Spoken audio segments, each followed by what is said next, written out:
Tonight's event is the result of the effort of many people who I'd like to thank. Firstly, efforts of Isabella Marchand and Nikki Ohms provided us with wonderful space for holding such events.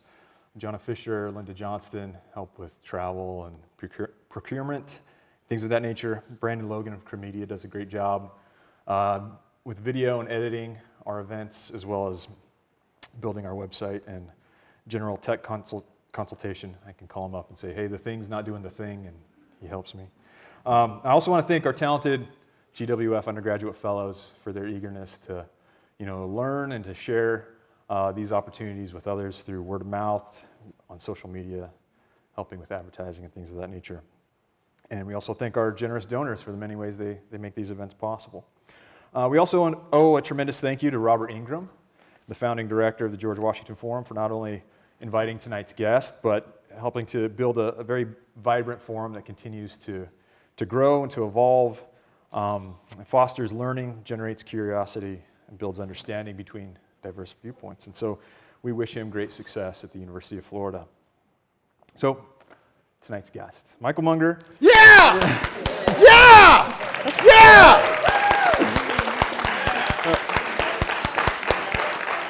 I guess we can skip the warm welcome at the end. Very good. Is professor of political science at Duke University, director of the PPE Certificate Program. Primary research focuses on the functioning of markets, regulation, government institutions, and his work, whether it be in economics, political science, political thought, or philosophy, has been published in leading journals and by prominent presses. His recent focus in his work has been on the morality of market exchange and the concept he termed avoluntary, by which he means truly voluntary exchange.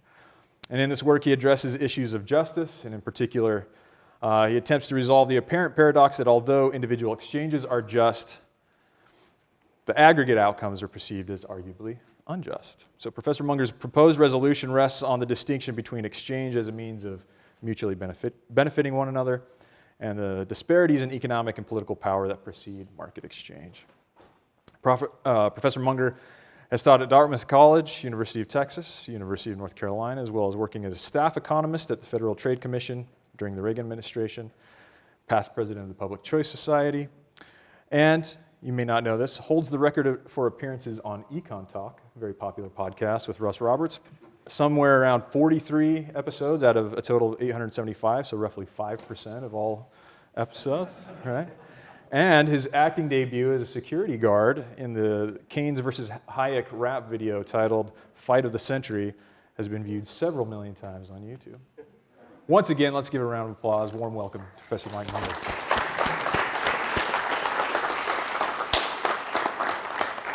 Well, thanks very much. I do feel like I have to give at least a brief explanation for that outburst.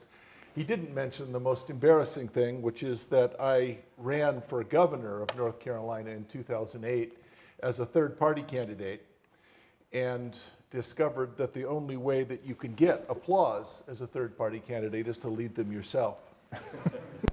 So I'm used to that. My topic is capitalism sustainable in a democracy? I'm going to take a particular perspective on it that is pretty provocative. I'm hoping that there will not actually be heckling. This is not, after all, the State of the Union, so there will be plenty of time for questions, but I do hope to get your thoughts at the end during the question period. I'm going to give some setup that talks a little bit about liberalism and problematizes the idea of liberalism a little bit and compares it to progressivism. So let me give a quote from Friedrich Hayek. So one of the things that Hayek talked about in The Road to Serfdom was, and this is a long quote, but I wanted to give you the context. The two important parts are those that are marked in red there. All the changes we're observing tend in the direction of a comprehensive central direction of economic activity. The universal struggle against competition promises to produce, in the first instance, something in many respects even worse. Now, that insight is interesting because it means that Hayek is recognizing the extent to which business is the enemy of capitalism, if by capitalism you mean competition. Now, you might not. And therein lies the problem. What really characterizes capitalism? That's what I'm going to try to work on a bit tonight. So then, later on, this is the inevitable first result of a situation in which the people are united in their hostility to competition, but agree on little else. By destroying competition in industry after industry, this policy puts the consumer at the mercy of the joint monopolist action of capitalists and workers in the best organized industries. So notice that what he's saying is that capitalists are likely to have concentrated economic power, and organized economic interests are likely to have political power. Now, he characterized that as labor, but I think that's not really the right way to think about it. So consumers and citizens are likely to be preyed upon both by concentrated economic power and by concentrated political power. And Karl Marx, of course, would have laughed at the distinction between those two because, after all, capitalists are the executive committee of the state. And so let me talk a little bit about two splits. Now, on the conservative side, the conservative versus classical liberals has always been an uneasy fusion. And that alliance has recently broken apart since 2016. Many people who had classical liberal sentiments have become much more conservative. But there's also a lot of tension on the left in the United States between liberalism and progressivism. So liberalism is a protection of individuals and individual differences in beliefs, character, and styles of living. Left liberals tend to revere democracy, maybe to a fault, and often define democracy as naive majoritarianism. Now, classical liberals are more likely to see capitalism as serving classical liberalism, but they share that belief in liberalism about elevating the importance and the autonomy of the individual. Progressivism is a belief in the progress of science, a continual set of revolutionary reforms. So it elides sometimes into the Marxist vision of the forever revolution, and the early, not the fascist, but the early fascist vision of a dominant technocracy, controlling investment and the quality of humans allowed to reproduce. So quite a bit of work lately has come out about the early history of the American Economic Association and the work by Richard Ely and others on eugenics. And Woodrow Wilson, John Maynard Keynes were both fervent fans of eugenics and the scientific management of race. Now, that no longer characterized progressivism because it no longer characterizes the frontiers of science. But the point is that progressives are more likely to be interested in what science dictates, whereas liberals are more likely to defer to the autonomy of individuals. And that's always going to be a tension. So capitalism and democracy are both liberal institutions. Classical liberals lean towards capitalism, left liberals lean towards democracy, but there's an agreement on the centrality of the autonomy and freedom of the individual. Capitalism enables the individual to exercise self-governance and to reap the rewards of the value that she creates for society. Democracy enables individuals to flourish through the exercise of self-government, managing their affairs as a mutually respectful group. Now, the difficulty is that both of those, self-governance, where we will rely on the individual to make her own decisions, and self-government, where we will rely on groups to be able to make their own decisions, both of those require forbearance on the part of people who think they know better. So the difficulty is, particularly when we are in a setting where the science is contested, that we see rent-seeking contests for control of who gets to name the experts. If we suppress democratic autonomy, if we suppress capitalism, then we have reduced the conflict in society to a contest over who gets to name the experts. Can capitalism and democracy live together peacefully? I want to argue that there are three problems. First, the power of majorities to denigrate and ultimately to prune away the economic rights of individuals. The recent Dobbs case took a right that had been an individual right and made it a majoritarian right. Roe versus Wade, after all, had taken it out of the public sphere and said this is an individual right. The Dobbs decision returned it to the political sphere, where it is a collective decision. The seductive power to limit capitalist competition through non-capitalist means, or rent seeking. One of the themes that I'm going to make tonight is, that I'm going to hit on tonight, is Marx's insight that there's a contradiction in capitalism, that the desire to maximize profits will certainly not be limited by a desire to limit competition. Usually, pro-capitalist advocates will say that competition will be sufficient to discipline the market power of large concentrated industries. Well, large concentrated industries are not stupid. They recognize that. If they can get the government to limit that competition, everyone except consumers will be better off. And the third is extreme wealth inequality. And as an economist, my concern is usually for problems of poverty. That is, I am worried about the lives that the poor lead, and if we see significant reductions in poverty at the expense of increased inequality, that's a trade-off that I'm willing to accept in the market setting. So China has seen the largest single reduction in terms of the number of human population that the world has ever seen, going from 80% poverty to less than 10%.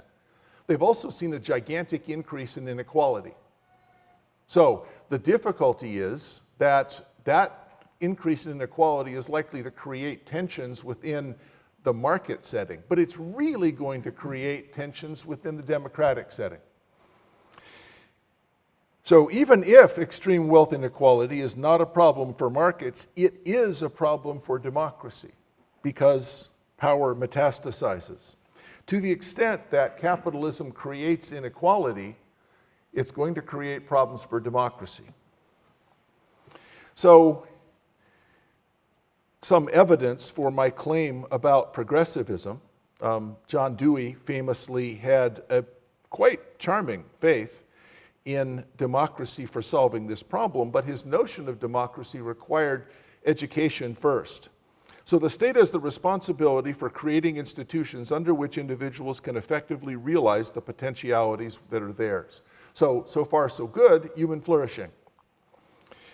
Individuality in a social and moral sense is something to be wrought out through education.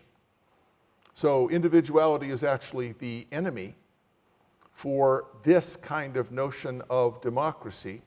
And that means that the tension between democracy and capitalism, which grants an autonomy to individualism that many people find extreme, can be severe.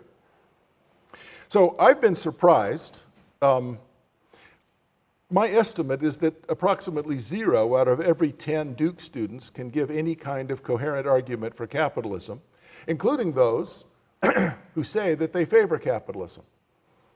So I want to give a 2 or 3 minute summary of why I think the argument for capitalism is interesting. Now, this argument may be incorrect. I'm not saying it's right.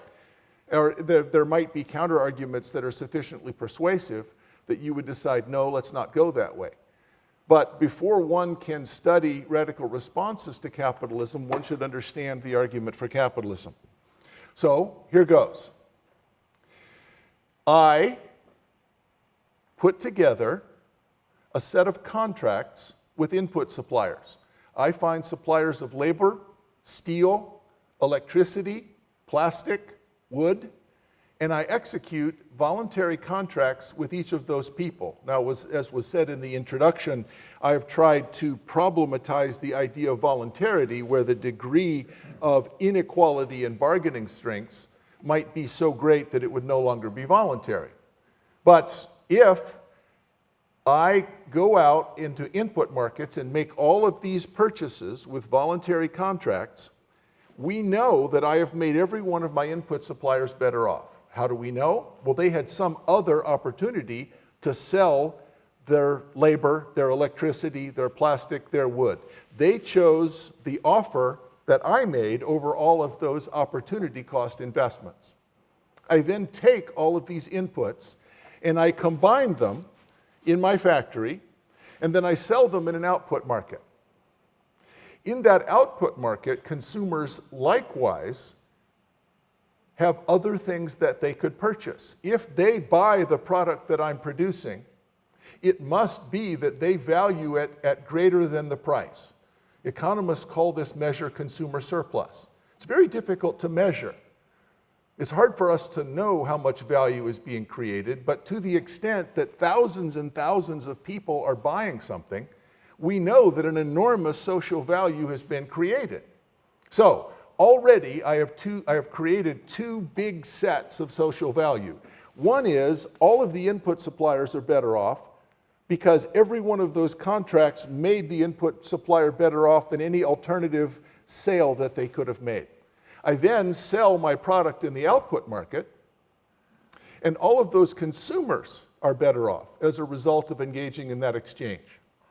I take the revenues that I made in the output market, and I pay off all of the input suppliers in the input market. So I take the revenues from the output market, and I pay off all the suppliers in the input market. Now, there's a particular price that we emphasize, a special price that we emphasize in capitalism, and it's the difference between that revenue and those costs. If the revenue is greater than the cost, we call that profit. If the revenue is less than the cost, we call it loss. And here's the thing, that's an industrial policy. We sometimes say, well, nations should have an industrial policy. That is the industrial policy of capitalism. If we see profits in an industry as an indication that that industry is creating so much social value that we should devote more resources to it. If that industry is earning losses, it means that we're not covering the costs and less social resources should be devoted to it. Now, that argument has a number of underlying assumptions, and one of the difficulties, I think, is that people who are advocates for capitalism confuse that idealized notion of capitalism with the actual capitalism that we see out in the world, on which more anon. But I wanted to make sure you understood the argument. There's three sets of things going on. One is I make all of the input suppliers better off, and that's a lot. That's a lot of improvement in the value for society. I then make a lot of consumers better off. That's a big improvement in the value for society. The third thing is profits. And profits are an indication that I should try to devote even more resources. It should attract even more resources. Now, I want to raise the question of character. And it's never, I'm the director of the Philosophy, Politics, and Economics program, and I'm contractually obliged to cite either Cicero or Tocqueville in every talk. So here's Cicero. Quintus Scaevola, the son of Publius, when he asked to have the price of an estate that he was buying named once for all, and the seller had complied with his request, said he thought it worth more, and added 100,000 sesterces. So that was a lot of words, so let me make sure you understand what happened. So I go to some guy and I say, look, I want to buy your house. Tell me, what price will you accept? And I think about it and I say, 200,000. And you say, it's worth at least 300,000. I'll give you 300,000. Said no one ever. That's not the way capitalism usually works. And in fact, in some sense, it's not even the way it's supposed to work. Cicero says, there is no one who would say that this was not the act of a good man. Men in general would not regard it as the act of a wise man, any more than if he had sold an estate for less than it would bring. This, then, is the mischievous doctrine, regarding some men as good and others as wise. Mischievous doctrine. Why mischievous doctrine? Can a good person also be wise? Can a wise person be good in this context where we're talking about this kind of difference? Or does capitalism lead to this split between being wise and being good? So Deirdre McCloskey takes up this cudgel and argues that capitalism actually produces what she calls the bourgeois virtues. So she contrasts the pursuit of honest profit and cronyism, a word we'll be coming back to. So she asks whether capitalism corrodes civic virtue. Countries where stealing rather than dealing rules become poor and then remain so. And it doesn't matter what kind of predation stealing it is. Socialist stealing is in Cuba, private government stealing such as in Haiti, or bureaucratic stealing such as Egypt. By doing evil, we do badly, and by doing well, when we do good, commercial societies make virtuous citizens. Both of these two quotes assume something about human behavior. And I don't think the assumption is obviously true. Both the quote from Cicero and McCloskey assume the kind of virtue that we might call character. That is, the character of someone who will succeed in this setting is one of forbearance of opportunities for rent-seeking or unfair exploitation of power. Is Cicero right? Is McCloskey right that those things can be reconciled by character? Now, the difficult thing is, for those of you who have studied some economics, what's usually the argument that we make for markets? Well, even if people act badly, it still turns out well. We don't have to rely on the goodwill of the butcher or the baker. We can rely just on their self-interest to get us our dinner, we quote from Adam Smith. Now, that quote, of course, is from Adam Smith's second book. From the first book, there's a number of qualifications there where we actually care about each other in the theory of moral sentiments. And I think those two books have to be read together rather than separately. But still, it seems like a problem if, for capitalism to work, we are going to invoke a virtuous character on the part of capitalists. Because what if it's not? What if capitalism actually rewards people who act badly?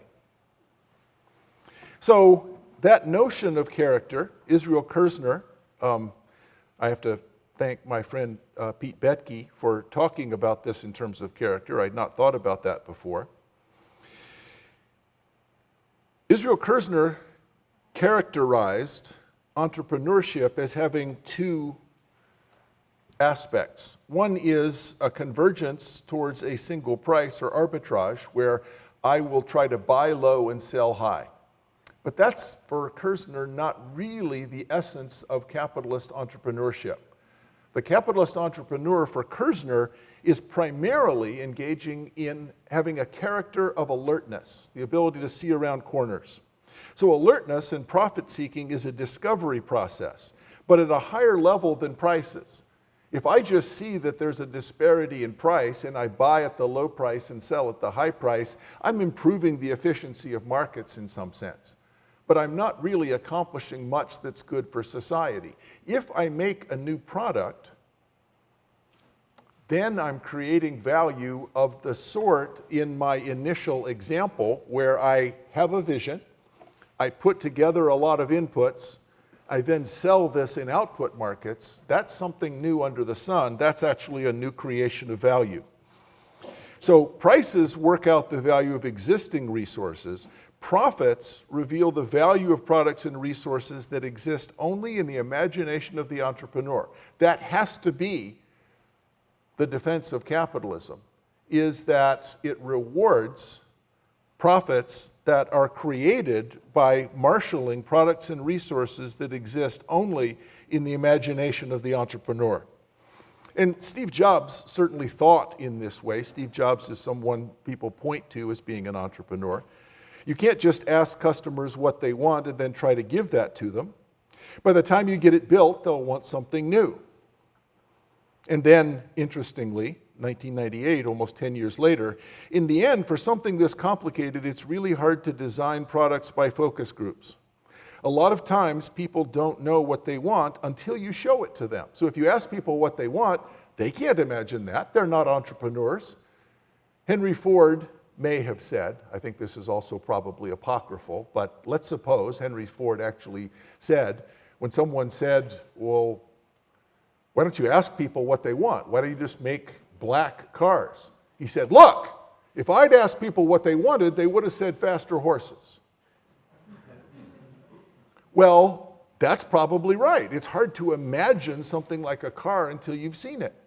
So that's the contribution that the entrepreneur makes in a capitalist system. Not only devising something new, but performing the test of gathering the resources and paying for them so that none of the input suppliers have their money at risk. They're being paid, and then producing the thing. And if an output markets that produces profits, then it's socially valuable. So, a theorem. If exchanges are truly voluntary, and profits are the excess of revenues over cost in a market without artificial constraints, then entrepreneurship is always virtuous. It is the habit of the alert seeking of exchange opportunities embedded in a character of forbearance of rent-seeking opportunities. Now, I haven't said much so far about rent-seeking opportunities, but just hold on, I'll get there.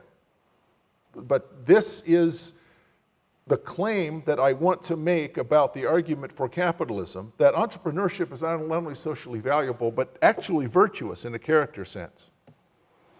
The problem is sustainability.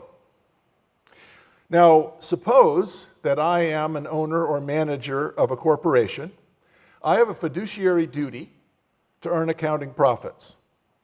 Can a manager of good character behave virtuously if rent-seeking opportunities are available? So an example of a rent-seeking opportunity would be, I have two choices. I can hire more engineers and customer service people. Or I can hire lobbyists who can secure for me protections from foreign competition and price supports by statute that will prevent entry of other firms into my industry. Which of those two things should I do? I said should. Which of those things should I do? Well, I should not engage in rent-seeking opportunities, which means that, remember, these are legal. Rent-seeking is legal. There is a legal but immoral tactic which I can use that will increase my company's profits. If I say no, what will happen to me? I'll be fired. And we'll find another manager who can. Wait, it's legal. You're telling me that it's just your own sense of morality that is preventing you from doing this legal but immoral thing? There's a very large competitive market for managers out there. Don't let the door hit you.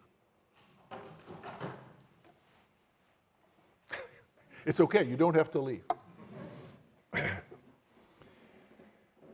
All right, but let's suppose that this company is willing to keep the manager who engages in this virtuous behavior.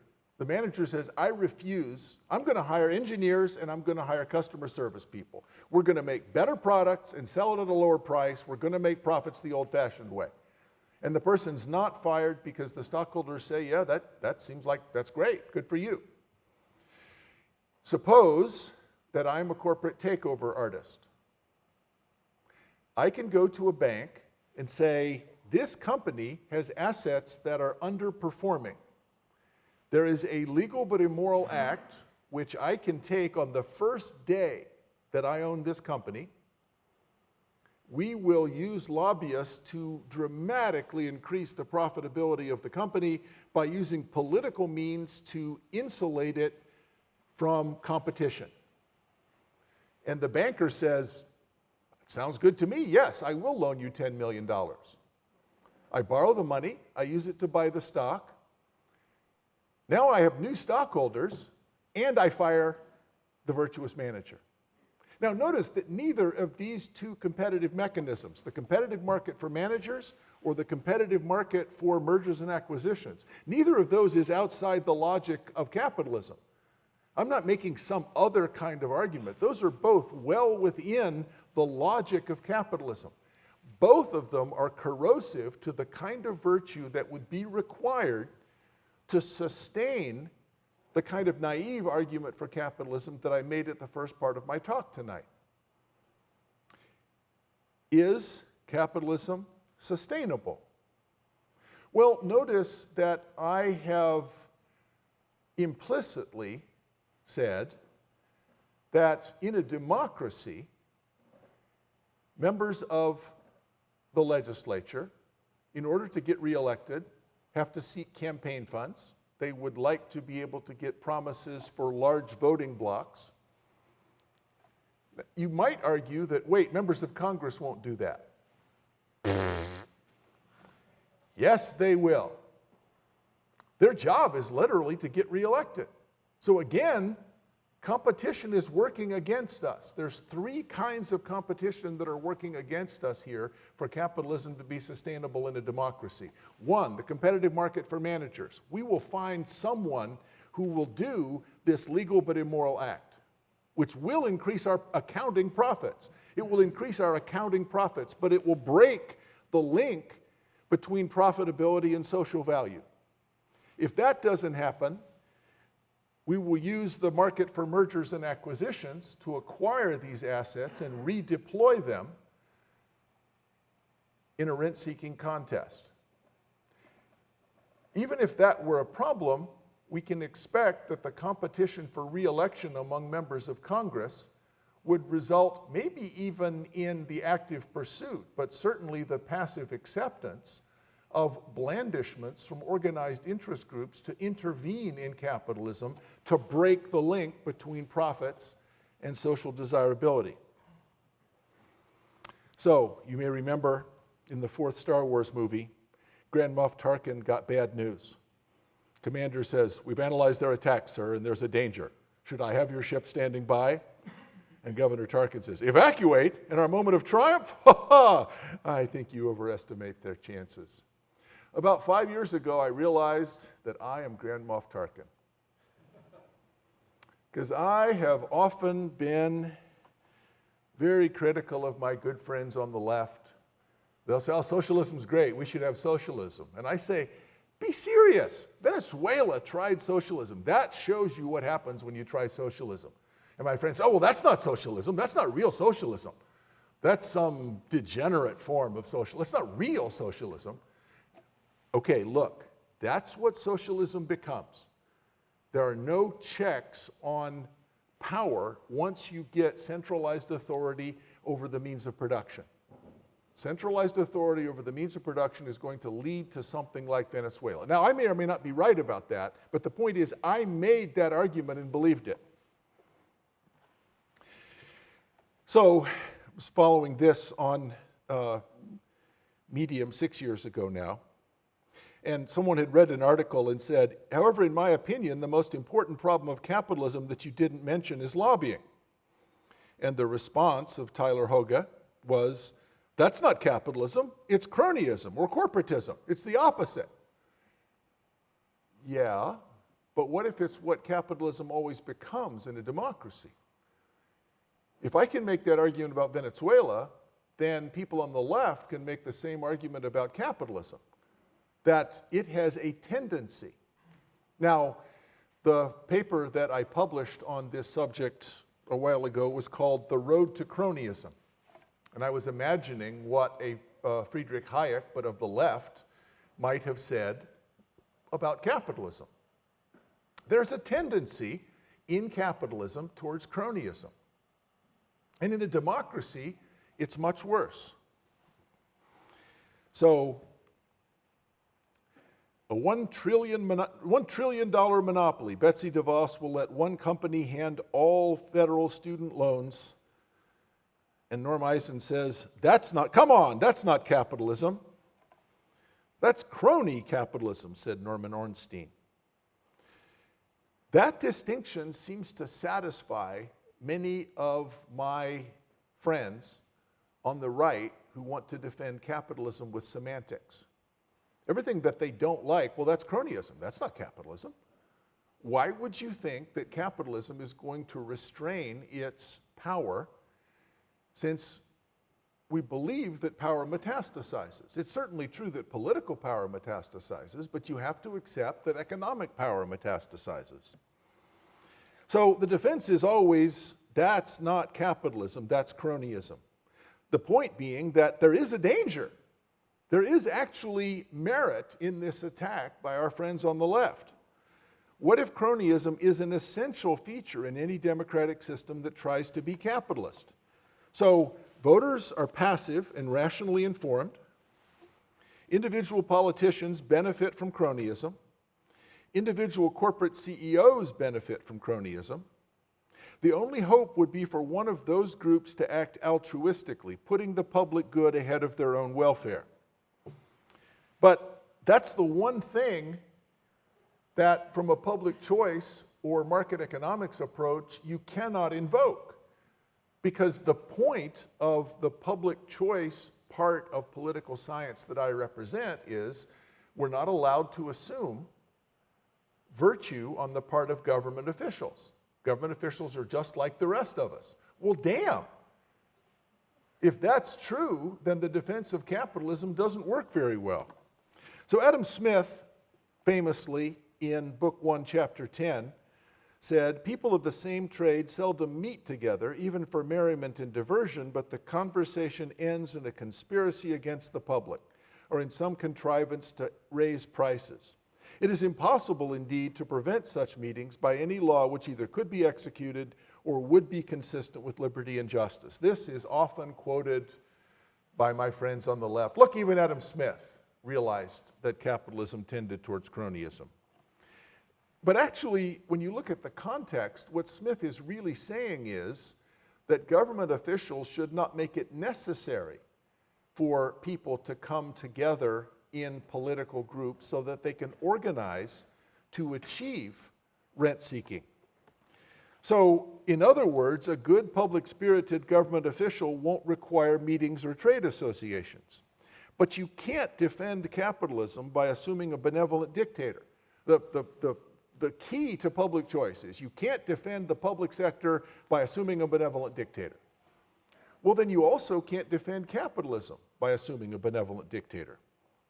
A democratic state will always want to make such assemblies necessary because it makes the control of valuable resources much more accessible.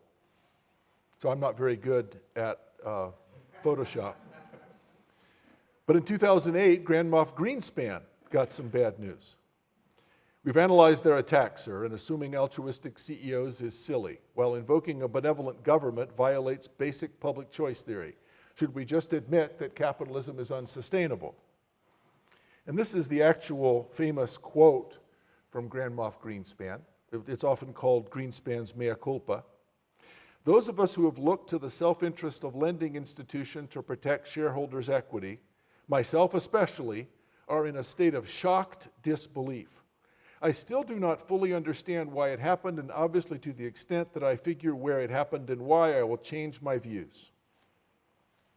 If the facts change, I will change." So he's referring to the famous quote by John Maynard Keynes, that when facts change, we have to change our theory. So what Greenspan had believed was that the reputational effects and the threats of bankruptcy would be sufficient to discipline the large financial corporations, which in 2007 and 2008 had led us to the brink of financial collapse. And then it turns out that wasn't true. Well, in that case, what are we to think? Well, a big part of the answer, I think, is that those large financial firms had found ways to insulate themselves from the risks of default because they could count on the government to bail them out. Nothing irrational about that, but it is evil. There's nothing irrational about that. In fact, if they hadn't done it, it would have been irrational. If you're being offered free money, the correct answer is yes. However, that's not the kind of capitalism that I talked about where social value is being produced. So let me emphasize, it seems at least possible that in a democracy, capitalism always becomes cronyism. So there's three basic assumptions of public choice, and some of you have not encountered public choice before, so I want to hit this one more time. Businesses maximize accounting profits, and accounting profits is just revenues minus costs. If I can earn more revenues by using government to suppress competition than I can by making better, cheaper products, any rational manager will do that. Politicians seek to maximize their power, including but certainly not limited to re-election probabilities, so they will be amenable to these advances. Third, voters are poorly organized and poorly informed, rationally because of collective action problems. That is, they may not have much information about the consequences of their voting. But we can't really blame voters for that because in a large electoral setting, my vote doesn't have much influence. Besides, I only have two choices, both of whom are likely to be in bed with wealthy capitalists. So just to make sure that I can distinguish these two things, profits are the excess of revenues from selling a product after costs are subtracted. If the exchanges are voluntary, each person buying the product must think she's better off. Entrepreneurs seek profits and therefore try to create value. Rent seeking is a competition for an artificial prize or benefit. So, for example, a tax cut or an entry barrier, a patent on a drug that already exists, but we've used some kind of minor wrinkle in order to extend the patent another 20 years.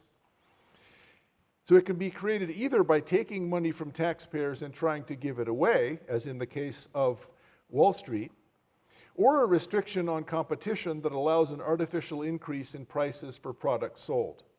Political entrepreneurs then seek rent and no value is created. If the society is primarily engaged, if our supposedly capitalist firms are primarily seeking rents rather than profits, my claims about the social value of capitalism are at least questionable. So let me make about a 2-minute, little more technical divergence. So honest profit, we usually think of, the symbol we usually use for profit is pi, and then it is, this is total revenue minus the cost of capital minus labor. So this is price times the amount that we produce by combining capital and labor minus the costs of capital and labor. And price is determined by what people are willing to pay. So if I tell you that profits are greater than zero, what you know for sure is if exchanges are voluntary, owners of capital benefited, workers benefited, consumers benefited, and there was still something left off. So that is the technical representation of the argument that I made at the outset. However, it is likely that I can get government to help me out with price supports.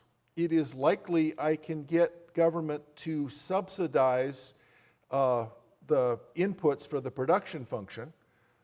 It is likely that I can get government to affect the interest rate, and it is likely that I can get government to affect the wage rate. So all of those things are in play, and the rational firm will, at the margin, optimize between investing in engineers and lower costs and in politicians. So marginal profitability of rent seeking exceeds the return to the pursuit of an honest profit. Even if entrepreneurs forbear, a rational politician will recognize that power and electability can be improved by forcing a rent-seeking society on entrepreneurs. So this is the money diagram. The vertical axis is marginal profitability. The horizontal axis is investment spending. And this line here is the first dollar reward to lobbying. So I could draw a curve about lobbying, but that's the first dollar reward to lobbying. So long as the marginal profitability of investment spending, and by investment spending, I mean real investment spending. I'm building new plant and equipment, I'm hiring engineers, I'm hiring customer service people. As long as this curve is above the first dollar return to lobbying, capitalism is sustainable. However, it's very plausible to think that at some point, the return to investment is going to go below the first dollar reward to lobbying. And the question is, in terms of this horizontal line, where is it likely to be located? Well, remember, legislators find it useful to be able to solicit campaign contributions from powerful economic groups. They're going to drive up the first dollar reward to lobbying. As this line moves up, capitalism becomes less and less sustainable.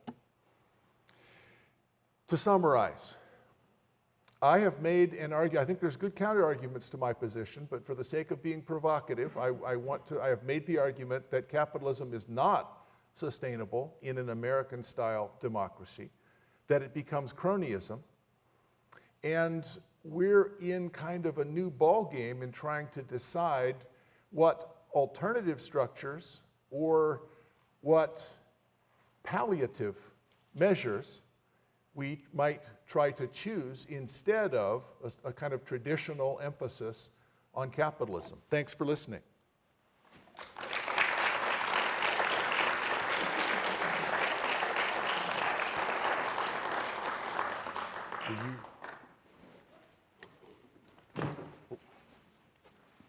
You raised your hand.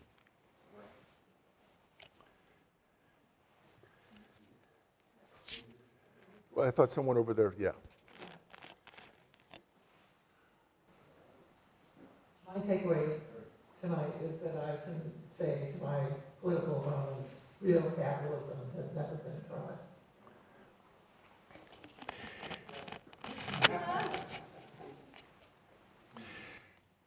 I know all of my lefty friends at Duke say real socialism has never been tried. And I guess my point is going to be neither real capitalism nor real socialism actually exist. So if you Google Munger and unicorns, you will find a really excellent video that tries to make that point. Both the left and the right have in mind a set of imaginary structures which they will defend because, well, you can see it about unicorns. Do unicorns exist? If I close my eyes and you close your eyes, we both see the same thing. People on the right tend to think that's what capitalism is, and since I can imagine that it might exist, people on the left think that's what socialism is. So I think neither of those things are actually could be tried. Socialism, it seems to me, it's difficult to find examples where it has worked for very long. The question is, what's likely to happen to capitalism if we continue along this path? But still, you make a good point. Florence. Thanks very much for a provocative talk. So let me be provoked and point out something that puzzled me slightly. It seems to me your entire argument would also go through if you said, is capitalism sustainable in a dictatorship? Oh, sure.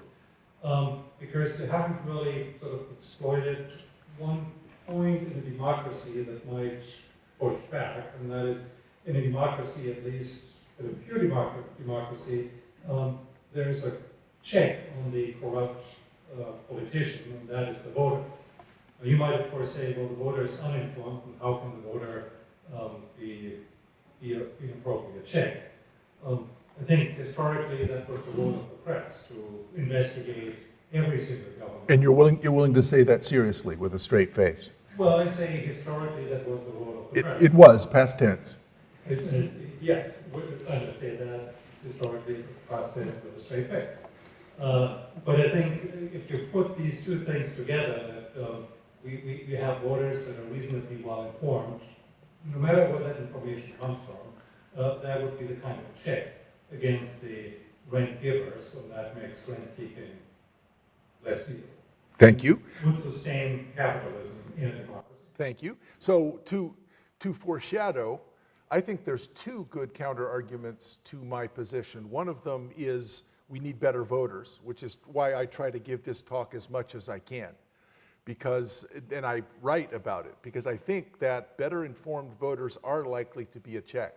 However, let's recognize that there are places where capitalism works and does seem to be sustainable, and an example that's almost always given is Singapore, which is a dictatorship. So if you have a dictator who has the right views, capitalism is sustainable because the dictator will say no. So it depends in a dictatorship. There's always the tendency in democracy. One possibility is we could hope for better politicians. That seems, again, that's past tense, I suppose. But if there's that tendency, if voters were better informed, we have a way out. I think there's another, so let me credit that claim. Yes, better voters, better informed voters. It's also true that this line, I'm going to claim this line for new industries is way down here. So Uber, for a long time, was just antagonistic towards the government. Tesla, well, okay, that's a bad example because they've gotten so much from subsidies. But if there are not so many impediments to starting new firms and having new industries, then you're constantly going to get new industries that are not going to focus for a long time until they're much more mature. And by the time they pass out through the other end, yes, there may be regulatory problems, but so long as the economy is dynamic enough that we get new industries, that also will do it. So two good counter arguments to my position is more informed voters, having a media that does a better job of talking about that, and a vibrant, dynamic industrial system where we're constantly getting new firms and new industries. Those two things would really push back a long way, which is why I made the comparison to the road to serfdom. Hayek didn't say this is going to happen. He said there's a tendency, and you have to watch out for that tendency. You should have a presumption. So I want to argue for a presumption. I don't think it will actually happen, but certainly you're absolutely right, and I'm glad you were provoked. Thank you. Professor Munger, great, thank you for being here. Listened to you for many years on Econ Talk, so appreciate all of your presentations. You're a good man. So I was curious about your thoughts on antitrust laws and how those interact with your theory. So one view might be that rent seeking is the reward for this entrepreneurship, and then the cost is, we get those benefits, and then at some point we kind of cut that through the antitrust laws, and this is just an industrial policy like any other policy. So I'm just curious your thoughts on antitrust laws. You're quite right that that's what's implied by this. Next book will be about antitrust. And so I've actually published, if you're interested in my thoughts, I have a paper called Giants Among Us that talks about the new large platform firms and how they pose a problem for traditional antitrust. My first job was at the Federal Trade Commission. I'm still a little bit pissed that court said that it was in the first Reagan administration. That was completely unnecessary. Yes, I'm old AF. But my first job at the Federal Trade Commission, the concerns about antitrust have changed quite a bit now, and we've moved back towards the left has rediscovered originalism. They've looked at the legislative debates that led to the passage of the Sherman Act and want to have a variety of social policies and industrial policies embedded in antitrust in just the way that you say. I think that antitrust is singularly ill-suited. I think there is a problem, but I think antitrust is singularly ill-suited. And let me give an example for why. There's this platform that has nearly 40 million unique daily visitors. They only publish things on their platform that they give consent to, and they prevent other people from even making comments on this platform. Should we break up the New York Times? Because I've just described the New York Times. All platforms by definition are monopolies. They have to be. Facebook is a monopoly so that we can all show each other cat pictures. What are Facebook's competitors? Well, there aren't any on Facebook. It has to be a monopoly. It's a giant. But Netflix, the definition of the industry for the competition for attention, there's a lot of competitors for Facebook. The difficulty with Facebook is the political problems that are posed by the harvesting of data and the matching that with something else. That's not an antitrust problem. It's something else. So for the next 2 years, I expect to try to work on just that problem. But if you look up just giants among us, that's a pretty rare phrase, you can find the paper that I published last year on this. The thing that seems to be missing to me is a silly way of talking about advertising, creating markets. It seems to me that an entrepreneur who is faced with the problem of what to do next makes people want whatever it is he or she makes. And that really is kind of democratic, but in a silly way because it feeds into the population's envy and fear, its emotions, but it seems to drive a lot of markets. Cars, clothing. I don't know the relative significance of those markets, but probably people don't buy rationally. They buy out of trying to be of higher status and get more prestige. Absolutely. One of the central arguments of progressivism, you're quite right. The difficulty is every flaw in consumers is worse in voters. Every flaw in consumers is worse in voters. Everything that you just said describes presidential elections. So yes, the people don't know what kind of car they want to buy, and they don't know what presidential candidate they want to vote for. Both kinds of liberalism, capitalism and democracy, are subject to that people are just not good enough to be able to carry out the functions assigned to them. If you go down that road, then you're saying that we're going to substitute a set of expert technocrats for the judgment of individuals. And when you do that, you're going to create a rent-seeking contest for getting to name the experts, which is even worse. You're absolutely not wrong. It's really a problem. I just think it's more of a problem when it comes to politics. And so that means that there's a kind of legal fiction that people have the capacity to make the judgments that these systems need them to make. And it is likely that they can be swayed by clever advertising. And this has gotten worse very rapidly on at least 2 dimensions where we can micro-target, we can find out things about you. I ran for the North Carolina Senate this past year, mostly so that I could get advertisements from these companies and then pretend to be interviewed. So, they will call like it was a sales call, like I was going to buy something. What is available for political candidates is astonishing. So the difficulty that we have is we have to rely on voters to be able to make this decision. Let me say one more thing about this. I'm sorry it's such a long answer, but it's such a good question. It's really important. It used to be that I would talk to my friends on the left and they say, we want a really powerful executive. And I say, think about this. Suppose, it's only hypothetical, but suppose hypothetically someone you really hated became president. Well, after 2016, it was for the most part not hypothetical anymore for most of my friends at Duke. Their reaction was not, you were right, damn. Because I always say, you don't want to create a sword unless you want to see it wielded by your worst enemy. Because if we give the president these powers and then your side loses the next election, that's really bad. Their reaction is, yes, now we have to make sure we never lose again. I really can't help you with that because people are going to be swayed by advertising. I've heard a lot of similar arguments in favor of free speech, so I really appreciate your parallel as well to the tragedy of the commons arguments of how individuals can make good rational decisions and then kind of contribute to a greater whole that's problematic.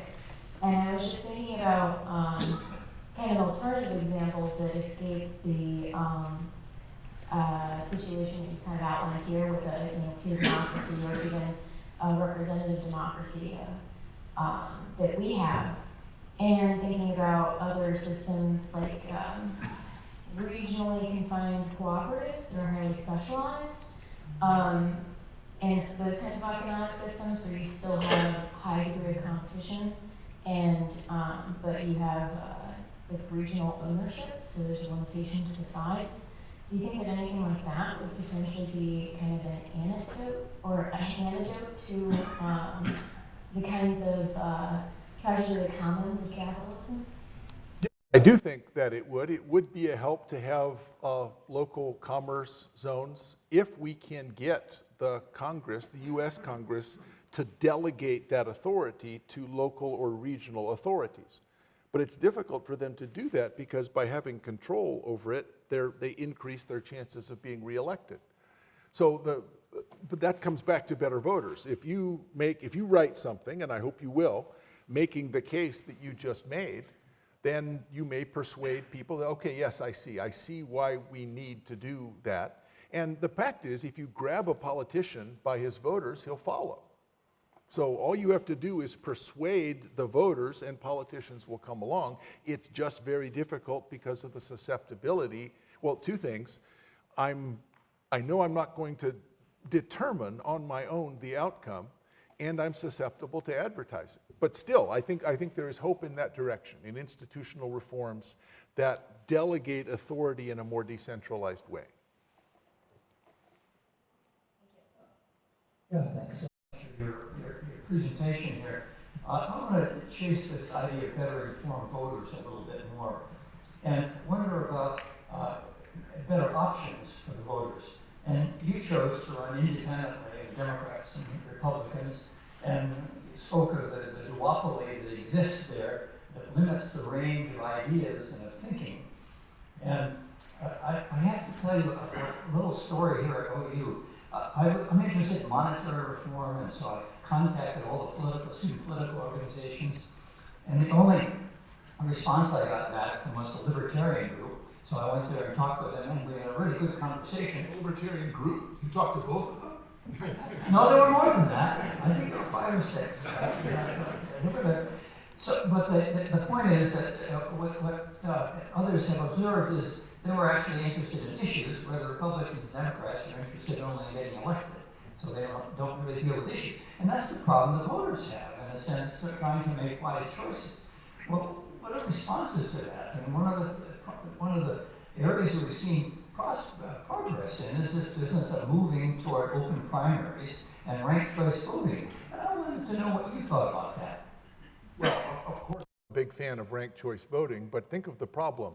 So the reason that I ran for governor in 2008 was that it costs $250,000 to get on the ballot.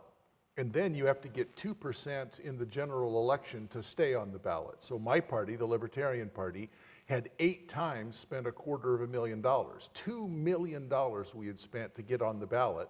But then we never had enough money to run and get 2% in the general election. So we always had to start over. I was arrogant enough to think that I could get 2%. I got 2.8%. So here, this is a parable for you young people. You can be a success in life if you define your goals really low. If 2% is winning, then you can do that. So that meant the Libertarians are on the ballot permanently. And so the Republicans, after a couple of elections, said, well, what the hell? We'll open it up. We'll make it possible for any party to be on. The Democrats voted as a bloc to prevent the Green Party from getting on. The Democrats wanted to make sure that the Green Party had no hope of getting on the ballot. They blocked it for another 6 years, until finally the Republicans had a large enough majority that we got entry barriers down to a much lower level. It's not really going to matter very much, though, because in a first-past-the-post voting system, still, the 2 state-sponsored parties are going to win because of people's desire to vote the LOTE, the lesser of 2 evils, L-O-T-E. People are going to vote the LOTE. So I'm not going to waste my vote on someone who can't possibly win, all of which is a long way of saying, again, ranked choice voting is great. Here's the problem. You're going to go to a bunch of Republicans and Democrats They disagree on a bunch of things, but they agree that ranked choice voting sucks. They hate that. It is unanimous. So the one way to get Democrats and Republicans to agree is to bring up ranked choice voting, because they all don't want it.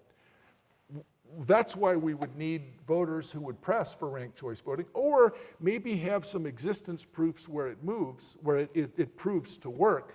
The difficulty is it really requires a lot of information on the part of voters to be able to rank. If there's 3 or 4 candidates, ranking them correctly may be hard, but still, I was polling 8 or 9% in 2008, and I got 2.8%. And I think the reason is that people didn't want to waste their vote because it was a close race. Ranked choice voting means you're not throwing away your vote. You can express your true preference.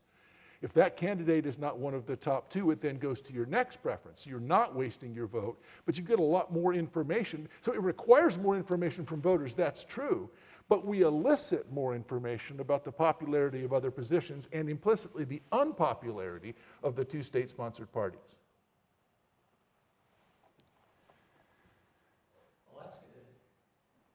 Is there another question? They're trying to make you walk, man, because you called me old.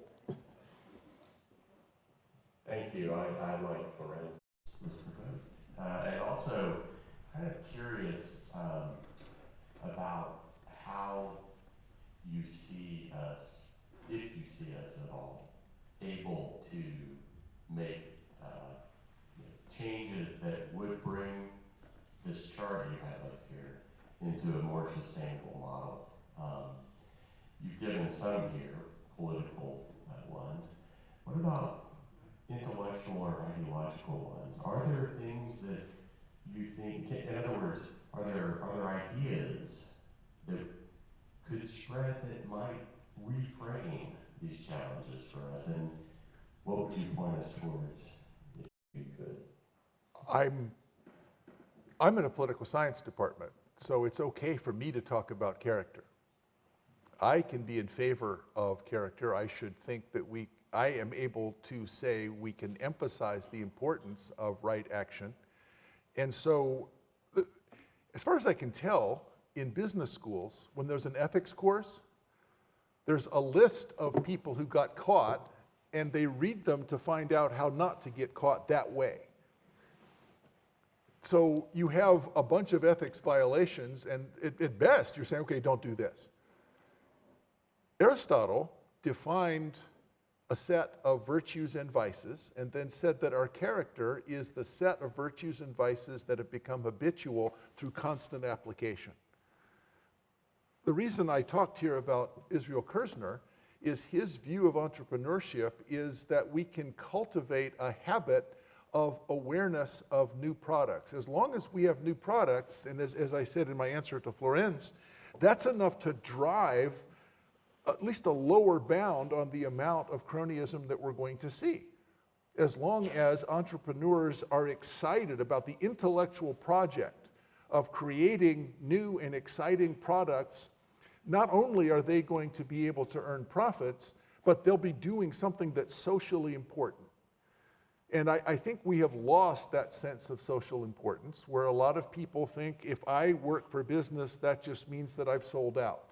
No, that's how you can make the biggest difference.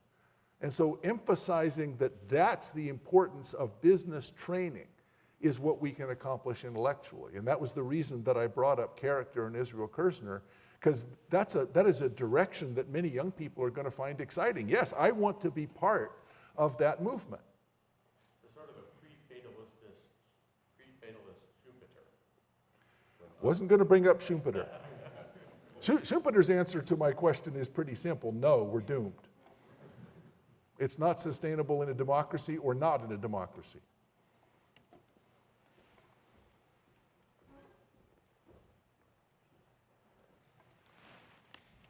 You did a great job tonight, thank you.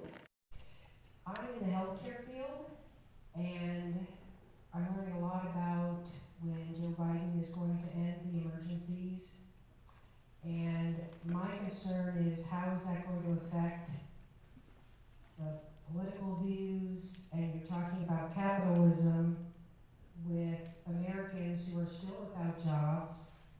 and just wanted to get your opinion on what you think is going to happen after May 11th. Global coronavirus pandemic did far less economic damage than I think we probably could expect. Actually, we've come out of it reasonably well. A lot of people are still without jobs, but the number of jobs compared to the number of applicants, we're still seeing far more jobs than there are a number of applicants. The problem is matching, people having the training that they need. We don't have nearly enough people trained in healthcare. So some of these, I think, if we can respond to the signals that are being given by people's desire for the kind of employment where jobs are just going wanting, it's going to take a while though. So the idea that any president, Trump or Biden, can solve this very quickly is likely to lead to short-term, misguided policies that'll make things worse, not better, just for the sake of saying we have to do something. On the other hand, we have to do something. You're not wrong. So I worry when a number of my friends on the left say, well, the problem with capitalism, it's too short-term. We need longer-term thinking, and for that, we need the state. How long is the time horizon of the state in a democracy? Well, in the House of Representatives, it's 2 years, and that's on November 9th. It's less than 2 years almost all of the time. Everybody is focused just on the next election. And so we have a difficulty that both of the two mechanisms that I've talked about that liberalism uses, where we trust the autonomy of individuals, both capitalism and democracy have time horizons that are too short to do a very good job of solving the problem that you're talking about.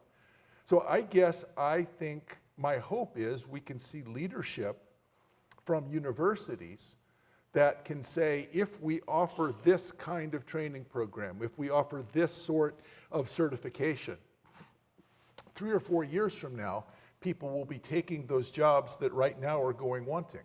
That's the only answer that I have, is we're mired in short-term thinking on both politics and markets. And I am worried that we're going to say, well, there's a country song which is a little bit ribald, but the title of the song was, "Baby, let's do something even if it's wrong."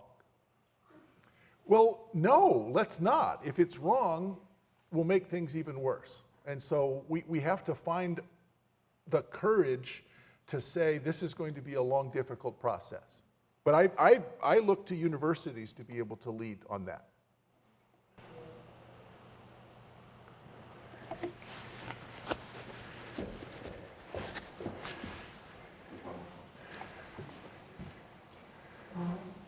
I was curious, because I noted that at the beginning you defined capitalism as like competitive markets specifically, like competition, and that's kind of where, we get that monopolistic thing that, becomes cronyism, but it still emerges from capitalism. Another definition that I've heard of capitalism is that it is the market system in which is motivated by growth and profit. And I was curious if there are other motivations within the market system that would be something other than capitalism, but would function in a similar way. One thing that I kind of noted was like that in certain populations that seem to be very well educated and very homogenous, they have what seem to be more stable capitalist systems that are highly regulated. And I was curious if you see this definition of capitalism as being like profit and growth seeking as accurate, and if it would be resolved also by like if it's more stable with populations that are more homogeneous and potentially more large. So I lost track at 4 in the number of questions that you asked. So I'm going to do it was great. It's very interesting. So let me start at the end. I have a piece, if you want to look it up, it's called Capitalism Saved Sweden. So Sweden in 1990 and 1991 was heavily regulated and heavily socialist. they said we would like to have a much more generous welfare state, but the only way that we can do that is use the profit mechanism to give people signals about how they can produce more of a surplus, which we can then use to finance a welfare state. So if by regulation you mean some kinds of public participation in the welfare state, then okay. But in Sweden, it is, you can start a business faster than you can in the United States. On many categories, Sweden has more inequality than the United States. There's more billionaires per capita in Sweden than there are in the US. So the problem is not that profit and greed are bad. Those are actually decentralized signals that we can just say, go out and work on the margin that is available to you. So I don't think regulation is the answer. Regulation is a means of preventing each exchange makes both parties better off. You want as many of those as possible. Regulation prevents those, almost by definition. Now, there's all kinds of regulation that we have to have. That's fine. The other question that you asked, which I think is really interesting, and I wrote a piece just last week where I tried to make that distinction, because I don't think enough people have made the distinction between markets and capitalism. So I'll try to be brief. Think of 3 concentric circles. The biggest concentric circle is exchange. In a voluntary exchange, both parties are made better off. The next smaller concentric circle, entirely contained within exchange, is called markets. Markets are a set of institutions for reducing the transaction cost of impersonal exchange. So a monetary system, property rights, a judiciary for adjudicating disputes, a police force for enforcing property rights against theft. The smallest concentric circle is capitalism, which is contained within markets. Capitalism is a system for generating liquidity, and it is driven more by profits than markets are. So liquidity is capital that has not yet taken physical form.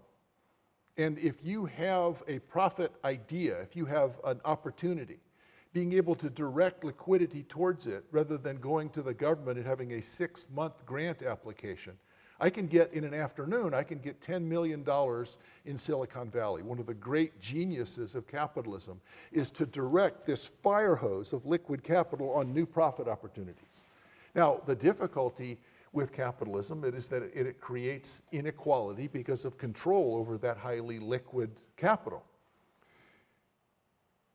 It seems to me that the way to think about the distinction is to ask a question that you didn't ask but comes close, that I think illustrates the difference. Is China capitalist? No. China's a market system. China does not have private ownership funded by stock. They have they're becoming more and more capital constrained. They're having a hard time raising capital. And as a result, their growth rate is being throttled back. So that's the difficulty of not having capitalism. You have to keep track of the counterfactual, because it seems messy and unequal and a problem. It's really bad to be capital constrained and not be able to take advantage of opportunities for liquidity. So, but those were great questions. I'm sorry that my answers are so inadequate. Thank you.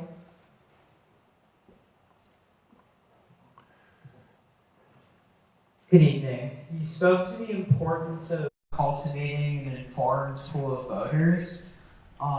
Do you believe that the emergence of social media and the polarization it can induce serves as a barrier in this regard? And if so, how do you think we can overcome it? These are all such great questions. I just gave an hour-and-a-half lecture earlier this week on that subject, so let me see if I can do it in 30 seconds. Between 1450 and 1525, a new piece of technology, the printing press, started to be widely used. And one of the things that was most profitable for the printing press to produce was anonymous pamphlets. These pamphlets were basically clickbait. So on the cover of one, it might say, there's an entire additional world within the moon. Now, it's hard to think how that's true because the moon's not as big as a whole world, but okay. A bunch of just scurrilous, horrible things about public figures. And so for 50 years after the invention of the printing press, we lost control of the three essential features of communication: publication costs, curation costs, and verification costs. Publication costs are how much does it cost me to produce this thing and disseminate it. If that's costly, it means that it's much more difficult to do bad things. Social media makes it free. And so, check, trouble. Second is curation. What's important? Well, it used to be that when we have institutions where it's expensive to publish, those of us of a certain age remember when Walter Cronkite would come on at 6:30 p.m. and speak the truth. It was as if Mount Rushmore was talking. What a really authoritative source. Now I actually know what's important. We only have half an hour, and so we're constrained. We don't have a 24-hour news cycle, and it's not free to put stuff on Twitter. So we're screwed twice. The third is verification. If you've lost those first two, publication costs and curation value, what's important, verification's out the window. Because everything that you look at is just clickbait. Is it interesting? I have this one great trick. I'll look at that. What the heck? So publication, curation, and verification, those three problems, it took 50 years for us to begin to solve after the invention of the printing press. If I'm right, it's going to take decades, maybe not 50, but 2 decades, to start to solve this problem until we have new institutions that have some incentive to solve this, the problem that we have of zero publication costs, curation based on clickbait, and verification that because what's so frustrating is I'll just own some loser on Twitter, and they'll come up with some link, and it's wrong too. Say aye. But all of us have some link to support our, in my case, dumb opinion. And so that's what we're reduced to if we have zero publication costs, curation is clickbait, and verification's out the window. That wasn't 30 seconds, I'm sorry. Just a follow-up to that, since social media is very accessible, but the information isn't good, what do you think is the best way for people to become informed voters, but also what kind of information is accessible to people at all education levels? Well, it's like any problem, the signal-to-noise ratio is going to 0. There's no content. I can't believe anything that I read. And that's not good, and so that does create a profit opportunity or a government opportunity if somebody can solve that problem. But it took forever after the invention of the printing press. What makes me skeptical, it was very difficult to get any kind of control back. So it could be a very long time. Even 2 or 3 years is a very long time to live in that kind of setting where I'm literally not sure if any video that I see is a deep fake. It is easy to make something that is so realistic looking and then say, look, this person said this. And it's really interesting. I don't care if it's true, it's damned interesting. I'll look at that, and it just takes off. Notice that on social media, it's a matching problem. These are two-sided markets. In a two-sided market, a person on the same day is a content provider and a content user. So I look at stuff and I provide content. So those things can just take off in what economists call cascades. So the cascade, it becomes more plausible when more people look at it. It has nothing to do whether it was plausible to begin with. And so we're stuck. I don't see an answer. I do think that the profit opportunity that would come from having reliable, somewhat costly publication, some kind of curation where I'm sure that this is actually important, and some kind of verification, that profit opportunity is so enormous that people are at least going to work on it. But I work out in a gym. Looking at me, you'd think I don't. But I work out in a gym, and I'm on the aerobic machine, and there's a row of televisions, and there's 6 different news channels. It used to be that news channels would show the same stories probably in the same order because they were actually trying to compete directly against each other. The news market now is so segmented, they're either telling different accounts of the same stories or just completely different stories. What they have is some talking head telling us how we should feel about something that never actually happened in the first place. Thank you, everyone. Let's give a round of applause.